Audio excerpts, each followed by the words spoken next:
నమస్కారం ఘంటారావానికి స్వాగతం. ముందుగా ప్రధాన అంశాలు. రేపటి నుంచి రాష్ట్ర వ్యాప్తంగా రైతు ముంగిట్లో శాస్త్రవేత్తలు కార్యక్రమం. సర్వేల్ గ్రామంలో లాంఛనంగా ప్రారంభించనున్న మంత్రి తుమ్మల. ఆసిఫాబాద్లో నితిన్ గడ్కరీ పర్యటనకు ముమ్మరంగా ఏర్పాట్లు. జాతీయ రహదారిని జాతికి అంకితం చేయనున్న కేంద్ర మంత్రి.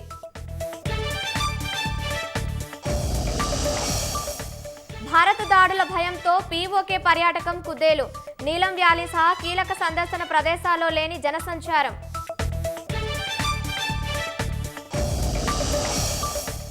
భారత్లో ఇమ్రాన్ బిలావల్ భుట్టో ఎక్స్ ఖాతాలు నిలిపివేత.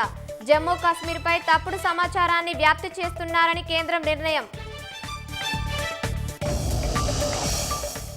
రెబల్స్ క్షిపణి దాడిలో గురియన్లో నిలిచిన విమాన రాకపోకలు. శత్రువులకు 7 రెట్ల హాని చేస్తామన్న ఇజ్రాయెల్ రక్షణ మంత్రి.